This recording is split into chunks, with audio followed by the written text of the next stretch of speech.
You're watching EAC News. Thank you for joining us. In advance of the 30th anniversary of Cambodia's Paris Peace Agreement, the US Embassy in Phnom Penh is hosting a virtual speaker program.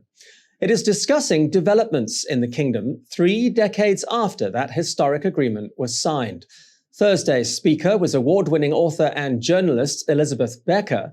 EAC News reporter Rhea Soko attended the event. American author and journalist Elizabeth Becker has detailed how Cambodia has developed after the Khmer Rouge.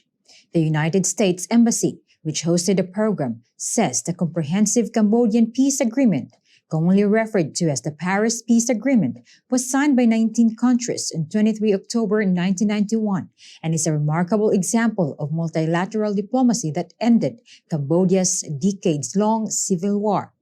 Becker says the peace accord started well in Cambodia. From being a picture of a war-torn country, Cambodia all of a sudden became a symbol of tourism with its beautiful attractions such as Angkor Wat. Becker recalled her own experience in France during the negotiation process. First and foremost, it ended the war. I cannot exaggerate how miraculous that felt. I was in Paris during these negotiations, and I can tell you, it seemed as if mountains had to be moved to get everybody to agree.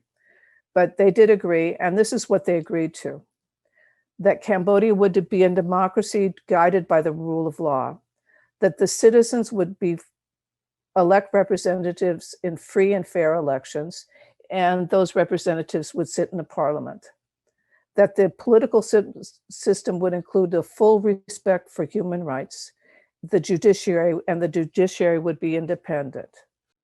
But in her opinion, that is not the country Cambodia is today. When it comes to the government's response to COVID-19, the government is really monitoring and the information coming out from social media and news sites. Do you think Cambodia still has the fundamental rights to freedom of expression, which is also in accordance to the Paris Peace Agreement signed by Cambodia 30 years ago? No, it doesn't. I mean, that's clear. I mean, every week I read in the Cambodian press that so-and-so has been arrested because the Facebook post was considered not good for the security of the country, and the definition of what is good for the country keeps getting narrower and narrower and narrower.